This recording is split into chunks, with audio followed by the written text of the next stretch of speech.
Okay, this video is for section 4.2. And section 4.2 is on polynomial functions, kind of an introduction to that. You'll see some of the things that we're going to do. There are three types of problems, three sets of problems in this section. And so it's kind of an overview on what are some of the conclusions that we can make regarding a polynomial function. The first set of problems asks you, how do we determine if a function is polynomial? Well, determining a function and its type really depends upon the exponents that are in the function. What kind of exponents do you have? I've generalized it here, and then I'll go into a little more detail. But if all of the variables have exponents that are positive and integer, then we can probably say it's polynomial. So what does that exclude? We can't have negative exponents. We can't have fractional exponents. Okay, so here's why.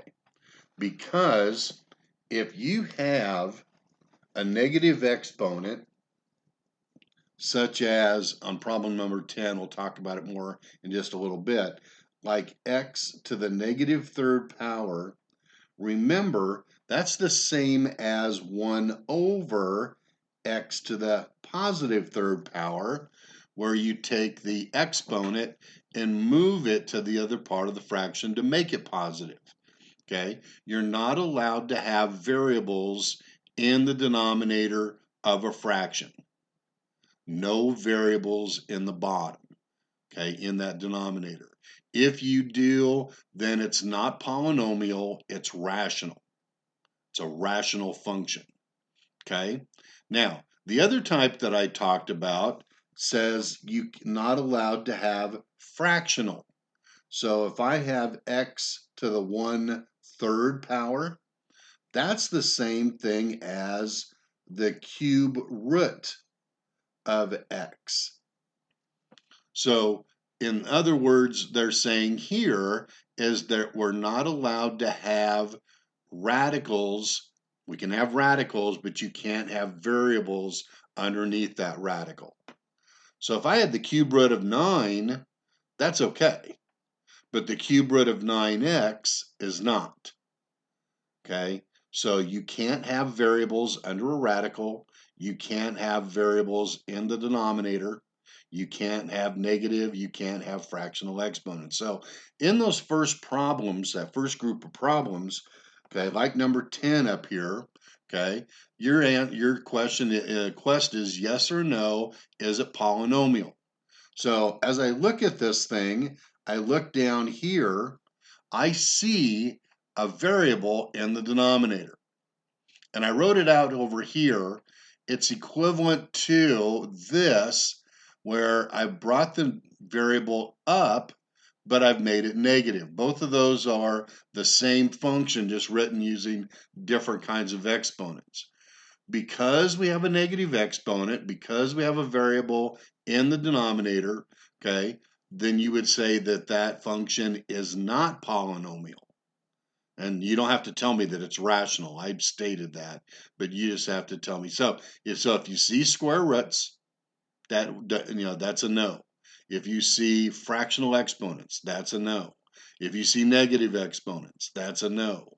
If you see a variable in the denominator, that's a no. But all you've got to determine in that first group of problems, yes or no, is it polynomial? Okay. Now, if it is polynomial, you state the degree. Okay, so let me give you f of x equals 3x to the second minus 12x to the fifth. Okay, that is an expression, a function that is polynomial. The degree is always the biggest exponent on any variable. So on this example, we would say it is degree 5. Okay, that's a fifth degree polynomial. Okay, so there's your first group of questions. In the second group of questions, they're going to ask you, remember we talked about zeros, and remember we said that a zero is a place, an x value on the x-axis where the graph must cross. Okay, so in the second group of problems, and we've done some of these as well, okay, if I give you the zeros of a function, can you tell me what function it came from? Well, in this example, I have 4 zeros, so this should be a 4th degree polynomial when I get done. Okay, so how do I go about creating that polynomial? The first step is to take each one of those and set it equal to x. So x equals -3, x equals -1, x equals 2, and x equals 5. Now, the other problems that I'm going to ask you to do are only going to be degree 3, and so they'll be a little bit shorter. But this one is going to take just a little bit of time, but I'm just trying to show you the steps are going to be the same. Okay, so now I want to take each one of those numbers and want to move it over so that I get an expression equal to 0. So this is x plus 3 equals 0, add the 3 over, x plus 1 equals 0, x minus 2 equals 0, and x minus 5 equals 0. Now, take each one of those expressions and multiply them together because they have to equal 0. So x plus 3 times x plus 1 times x minus 2 times x minus 5. All of that now has to equal 0. Okay? And so it's getting to look a little bit more like a function. Okay? Now, I need to get rid of those parentheses. That means I need to perform the multiplication. And I'm going to take the first 2 and FOIL them, and I'm going to take the last 2 and FOIL them, and then use the distributive property. So when I FOIL and then combine the like terms on these first 2, I get x squared plus 4x plus 3. When I do the last 2, I get x squared minus 7x plus 10. Okay, now I've already combined the like terms and everything, so that's why if you're not seeing how I got the 4 and the 7, then it's because I FOILed and then added the like terms together. Okay, now what I need to do, and you can distribute either one, but I'm going to take the first one and distribute it over the second. So I'm going to take that x squared right here, and I need to multiply it by everything in the second polynomial. And then I need to take the second term, the 4x, and I need to distribute it.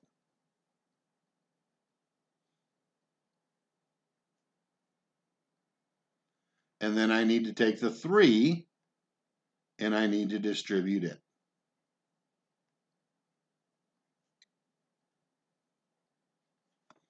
Okay, that's still equal to 0. Okay, so when I distribute the first part, I get x to the 4th minus 7x to the 3rd plus 10x to the 2nd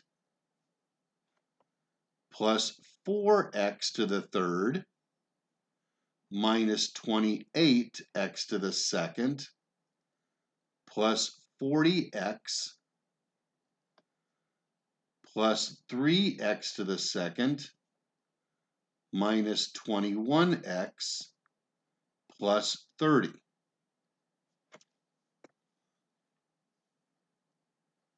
Okay, Now, move the like terms together, okay, and we'll have our polynomial. So this is the only x to the fourth term.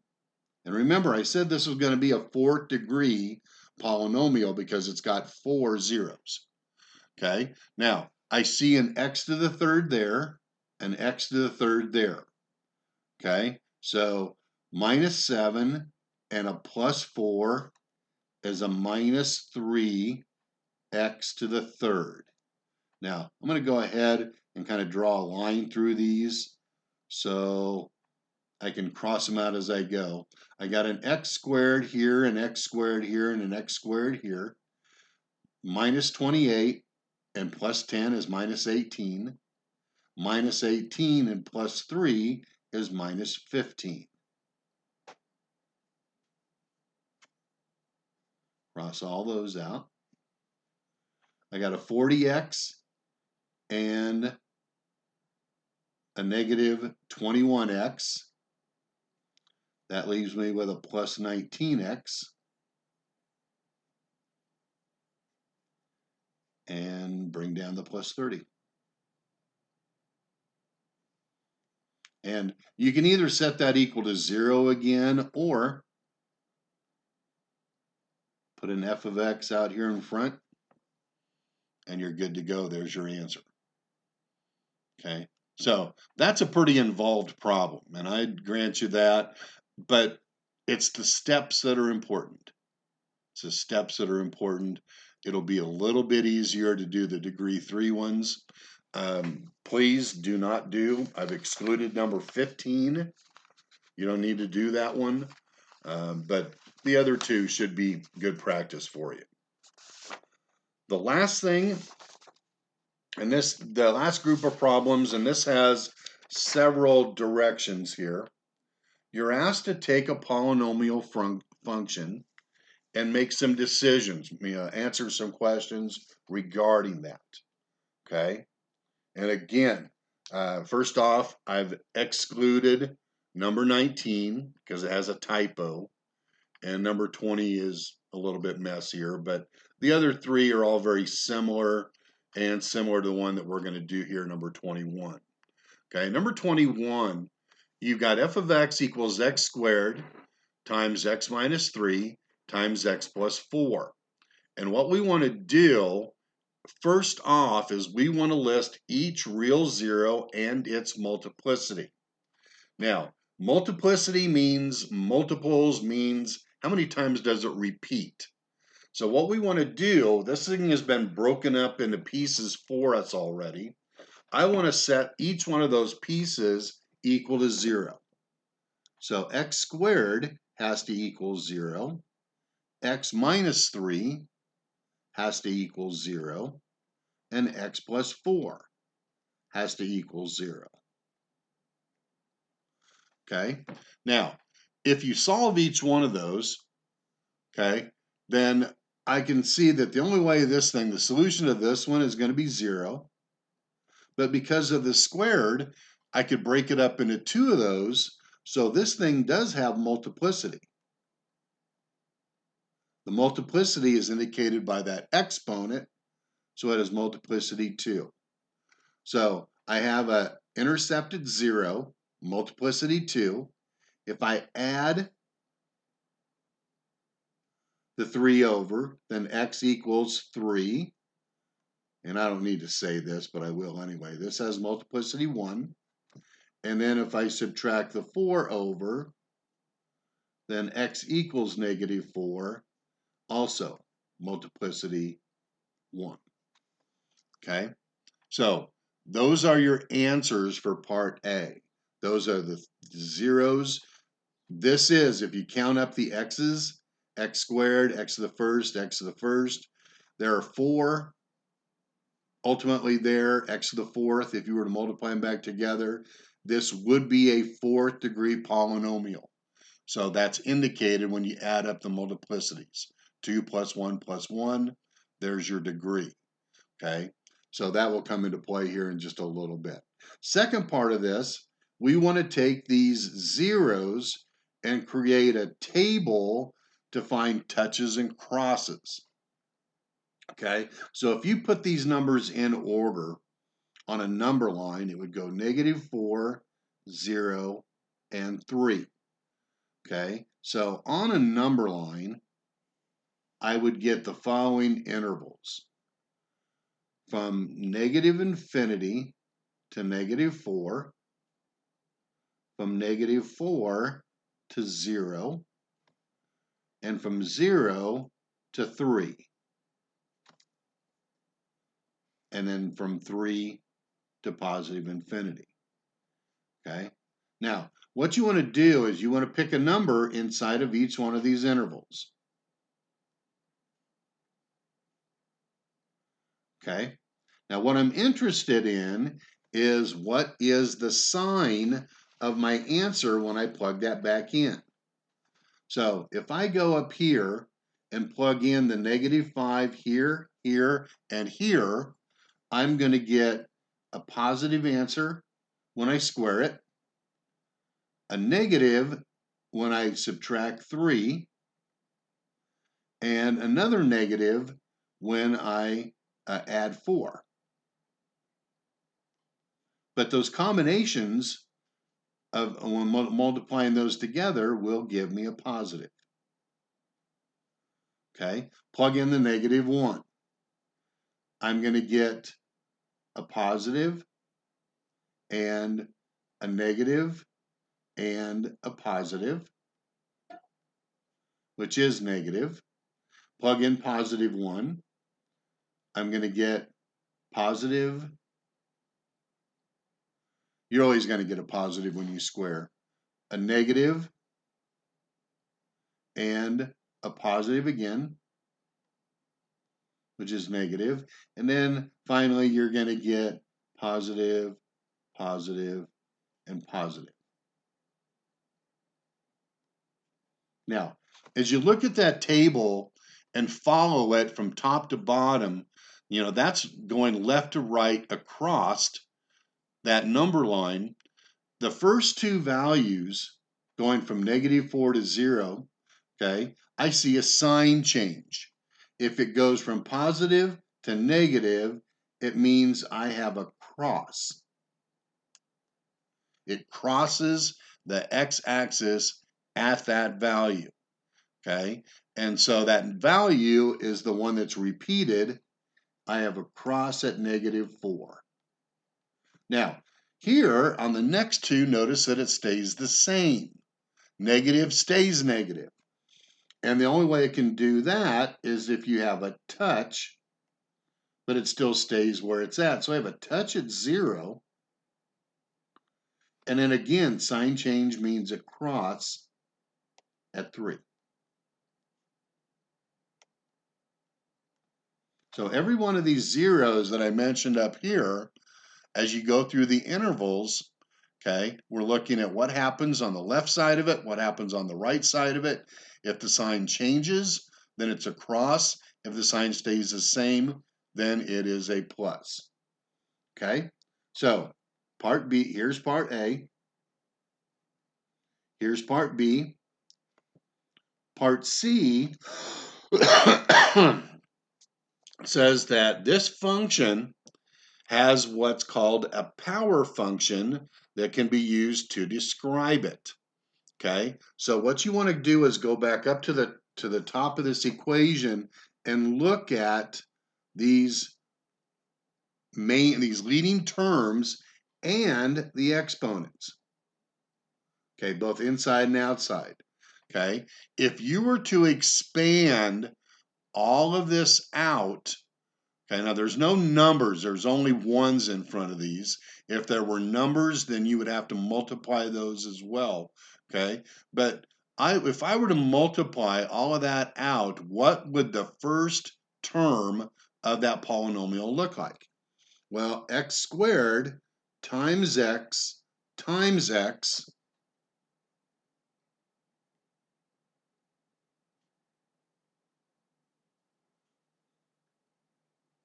would be x to the 4th, okay?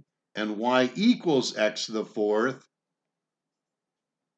would be described as your power function. Okay, now like I said, if there were numbers in front, whether they're positive or negative, okay, with each one of those first things, you would multiply that in 2. And you will see that there are some numbers on those previous problems. If there's a 2, multiply it in, okay? So be careful about that part of it. So, example, let me just bounce back here, okay? On number 17,